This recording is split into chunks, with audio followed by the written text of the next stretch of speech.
Okay, it looks like we are rolling, so we're going to dive right in. Again, we're recording this live because we don't really have another option at the moment.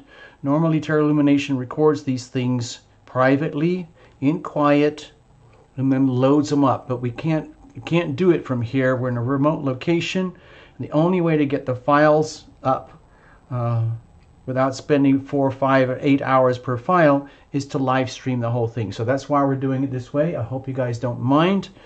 Another thing about doing it this way, I'm having problems with the chat. So even if we were going to spend time hanging out and chatting, I can't really see it, which is a technical thing I don't understand. I'm sorry. Usually it works. Sometimes it does. Sometimes it doesn't.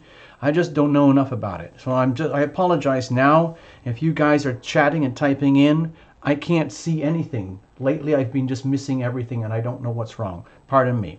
Anyway, this is Terra Illumination, and this is your March 2019 miniature generic love and relationship report for Scorpios, Sun, Moon, and Rising. You know the drill. Watch for Sun, Moon, and Rising, especially if they're all different, because they are all very significant in terms of how our lives unfold on the day-to-day basis. Obviously, there's a lot more going on, but for the purposes of these little videos, just leave it like that. Some people watch it for their Venus sign as well, if you really want to get into it. I'm not going to do that here particularly. Anyway, a couple of things, just administration stuff. First of all, the Astrodoodles are on a completely separate playlist, okay? Just to break things up so you're not loaded with a huge thing where you fall asleep halfway. So please check it out. If you check the Astrodoodles, it's going to make a lot more sense when we do the tarot here in a minute. And it will add extra layers of texture and understanding. Next, personal readings. If you want to get into that, check the links below. Membership. It's the most valuable way you can say thank you for doing what we do here at Terra Illumination. It's vital that we have members. So please, if you appreciate the site and the channel and what we're doing here, what we're offering to you basically is free content, please say thank you. The best way to do that is membership. Okay? Check the links below. Also, you can just flat out donate. Check the links below, or you can even do super chat. That works too. So I just wanted to get that to you. Thank you very much. There you go. That's what it looks like. So over here, I just want to give you a glimpse of the Astrodoodle for Scorpios for March. Okay, this is what it looks like. And without going into any detail here, I want to point out the Pisces new moon over here in your 5th house of true love, romance, and other parts of the 5th house. And the Mercury retrograde is there. Okay, so that's significant for love and romance. Also, Uranus entering Taurus in your 7th house, highly significant for relationship. So for you Scorpios, this is a very significant month. It's a landmark month. It's a gateway month. That's how I look at it here, okay? So let's just get on with the reading. If you need to get into this, please watch the other playlist. It's on the channel, and you can find it there just by cruising around, looking at playlists and so on. Now, before we get into the... Actually, I'm just going to leave this here. I'm going to shuffle a little bit just to get the cards rolling.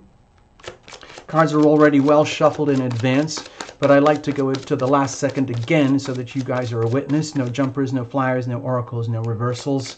Sorry, it's enough to handle just with the things as they are. I know that some of you guys like the all the extra goodies. We could do that, if you want to. Check out the links below. But for the general reports, I just keep it very simple, okay?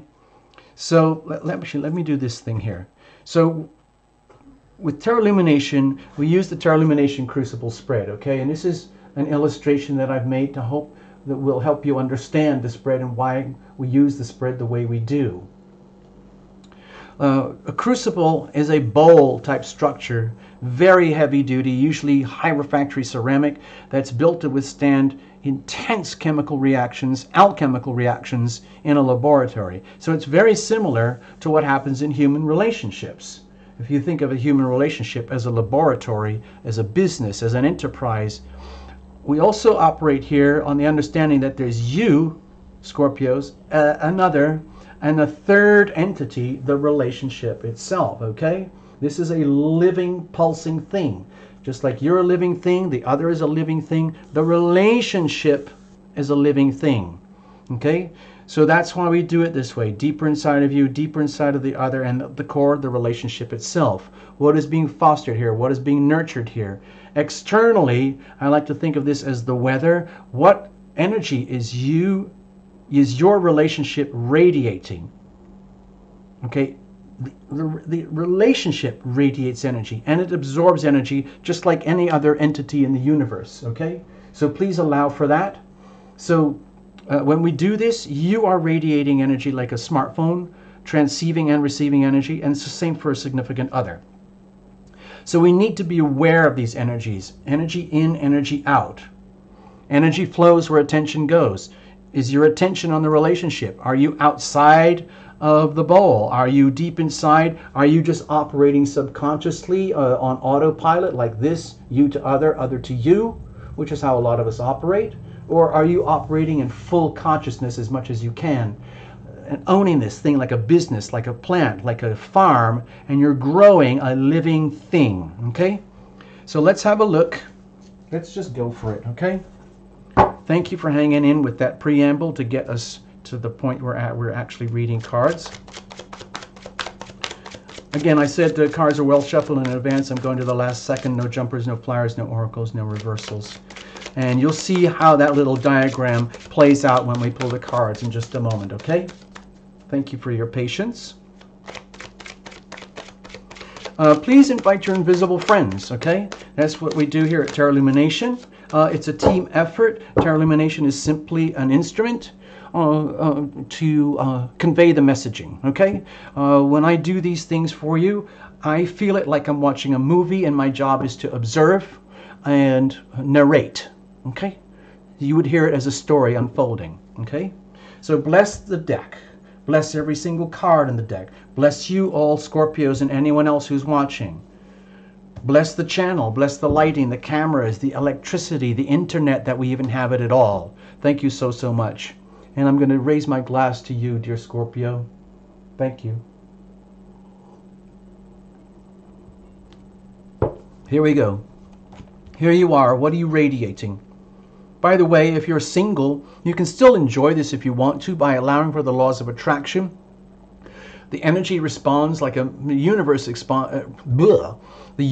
responds like a massive mirror. So what are you radiating, and what is being bounced back and reflected back to you? Okay, you could think of it that way, in which case a significant other reading over here might be the energy of what if. Okay, so there you are, Scorpio. There's the other. Deep inside of you, deep inside of the other, and at the core, the relationship itself. So I'm hoping you can see this as a sort of a bowl type structure. There you go. Okay?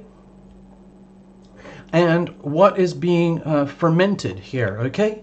Next, we're going to look at the external energies, environmental influences, circumstantial events around you. I like to call it the weather. And it's up to you how you deal with that, okay, Scorpios? It's out there, and you got to deal with it. So what we have here is the Lovers, okay? Well, you know, this doesn't actually surprise me, you know, with Pluto and Saturn going on and Pisces going on. Also the big Uranus and Taurus thing happening right now, right there in your 7th house. That's putting a lot of light, very bright lights, on the energy of love and relationship. For you, Scorpio, I mean, just imagine that. Uranus in Taurus in your 7th house for the next 7 effing years. That's tumultuous, okay? So it's going to put your relationship and your love life, especially with the March thing, with the Pisces energy in your 5th house, I think. Yeah, so my feeling is that there's a sense of divinity regarding the relationship itself. There's an awareness between yourself and the other and you, that you have something of great significance here. It's very profound. It's divinely ordained, above and beyond your typical average, what we would call relationship. Both of you guys know it. There's no way out of it. There's no escape. and it's almost like gulp kind of energy that I'm sensing here.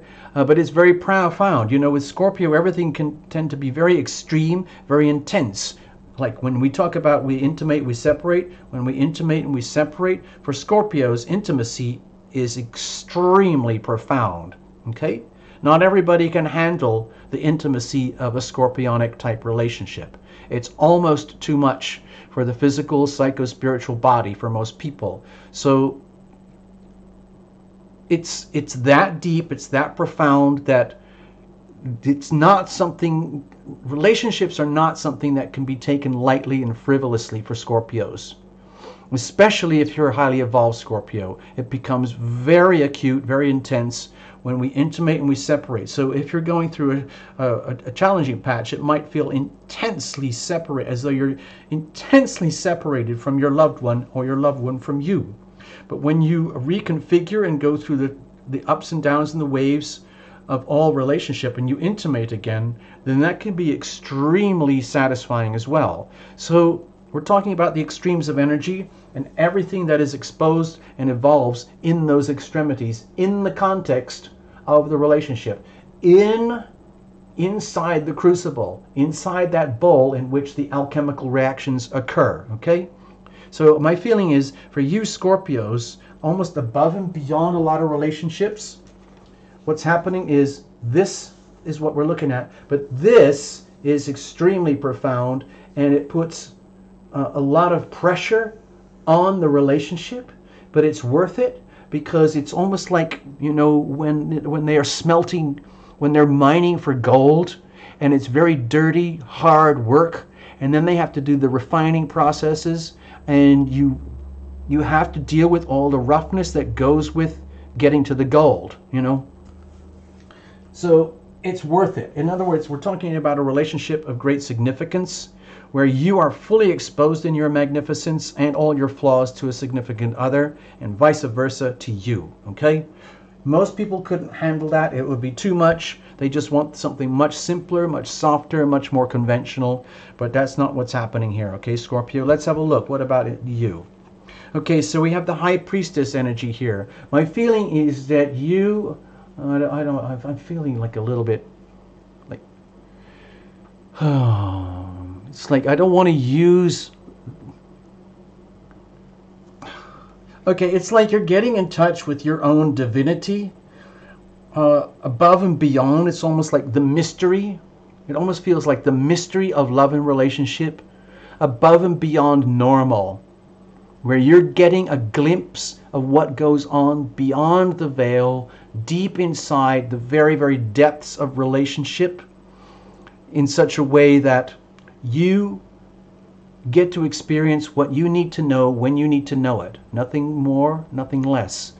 So everything that you don't know or can't understand or wouldn't be able to understand is not available to you. And it doesn't mean it's not cool. It just means that my feeling is that, like any human being, your physical body can only handle so much at any one time. So my feeling is that the relationship, what you're dealing with, what's happening with you, is that you're very, very much in touch with the divine, in touch with divinity at a very spiritual level, and you're living the relationship dynamic from a very profound spiritual aspect, and taking your cues, taking your three-dimensional expression of relationship. You're taking the cues from heaven, from the great beyond, coming to you through dreams, through mysteries, through deep, deep, profound intuition, as opposed to being consumed with life, things like, oh, what about our mortgage payment, honey? Or, hey, kid, what about that college loan? We need that back. Or, wow, I need to get laid. Or, oh, wow, I need a cool new job so that people think I'm awesome. I need to compete more, and I need a better place to live, and cooler friends, and, you know, stuff a lot of people do in day-to-day life. But this whole relationship looks very much above and beyond what I would call a traditional three-dimensional relationship. I think there's something very spiritual going on here. And that's probably because of the heavy Pisces energy happening right now in your fifth house. Think about it. The new moon, okay, March the 6th. Sun in Pisces, Moon in Pisces, Neptune in Pisces, all pretty much conjunct, and then Mercury in Pisces, but it's retrograde. So the retrograde could be something to do with you're experiencing what goes on behind the curtain in a relationship. You're getting exposed to the very depths of what happens in a relationship. And it's an extreme privilege for that to happen, okay? And I have a feeling you understand that, Scorpio. Over here, what about the other? Whoa! Look at this! What's going on, Scorpio? You've got a major arcana, a major and a major all here. So there's obviously something highly significant happening with you, Scorpio. I think, I'm not going to dwell on this, but you know, you can follow up if you want to, but it's, to me, it's unquestionably something to do with Uranus and Taurus over here and all the Pisces energy over here. Yes, this could be considered very, very challenging, but it's also potentially extremely illuminating. Awakening, massive awakenings here, and this beautiful blessing of all the Pisces energy. Okay?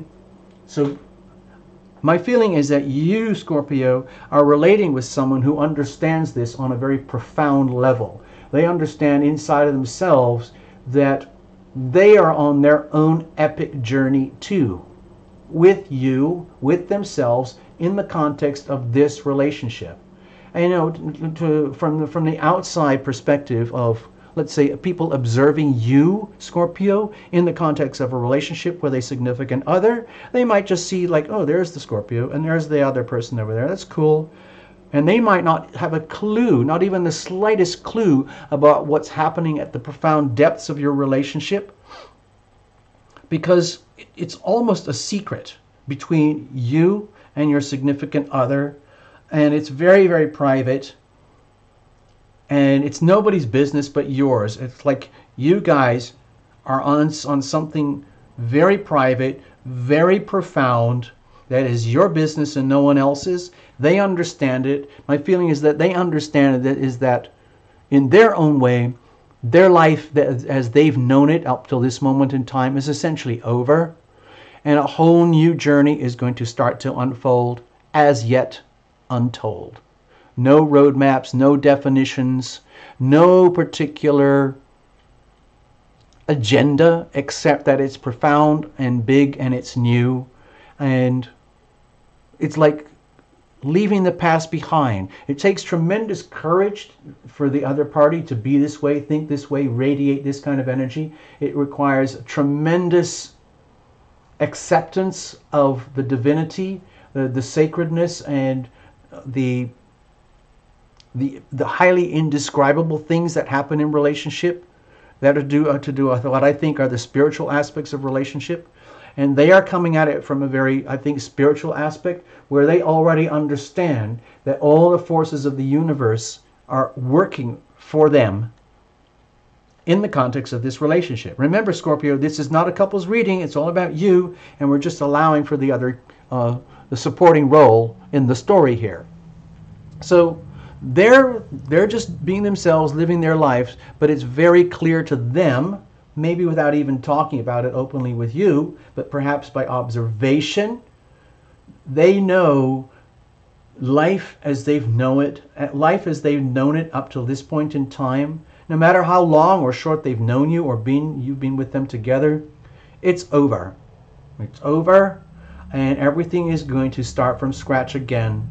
Like you guys are going to be creating a whole new feature film for yourselves, where you're going to be writing the script as you go along, because there's nothing here to guide us to where it's going from this point onwards, as far as they're concerned, which is good. Now, but on the other hand, there's nothing wrong with having a divine spiritual vision here, something, you know, that you would get from heaven.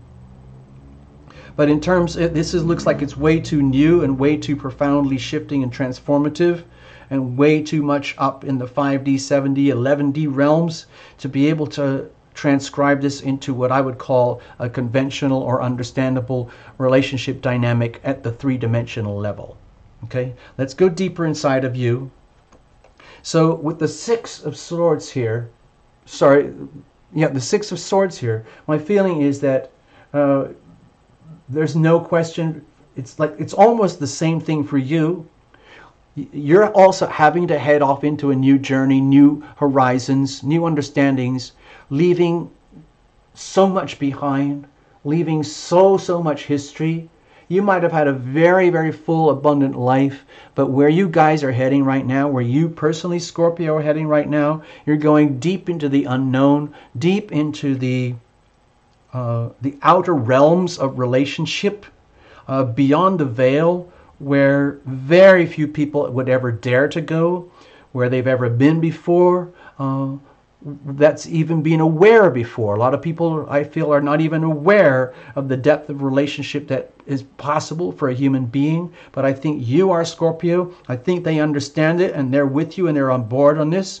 And what it requires for you at the deep soul level is understanding that you're going to be leaving a lot behind, because where you're going, you don't want a lot of baggage. You can't afford to be carried, weighed down by a lot of baggage. All you need is what you know that works for you already, which is basically the good stuff. All you need is the things that are very important in love and relationship. These are certain quantifiable things, known facts that are the most valuable things.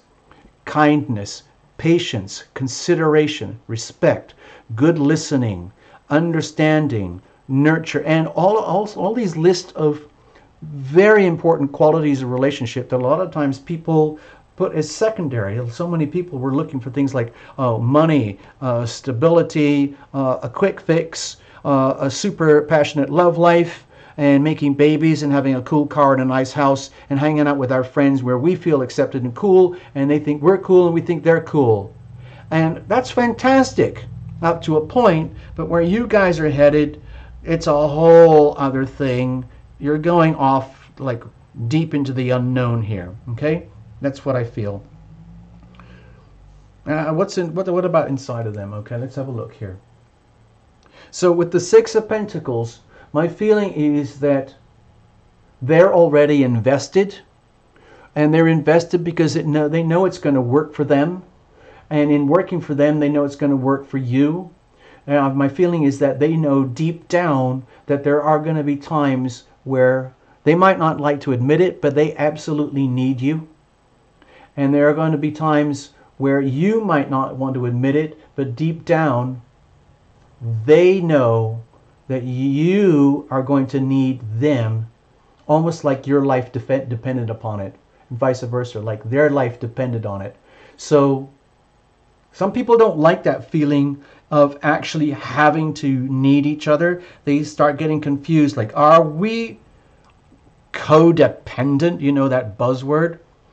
My feeling is that this is much more to do with interdependence, understanding that in a physical relationship, in this planet, on this lifetime, with people, when people share their lives with each other, and you're doing it in a very conscious way, as opposed to unconsciously action, reaction, neediness, and things like that, you're actually investing in each other, where in times of need, you are there for them in their times of need. In your times of need, they are there for you, and it's an ongoing shift all the time, constantly investing in each other and the relationship, knowing that by investing in the relationship, it's good for them. When they invest in the loving relationship, no matter how weird and mysterious it might be, and no matter how challenging it might be at these levels of profundity, then that works for them, because they're investing, because they know that when they invest to that degree, you're going to match their investment, like matching funds, you know? Okay, now, like, I almost never made it. Thank you for having my back, my dear one. Well, thank you. I was just returning the favor, because there are many times where I didn't think I would make it, and then you got my back.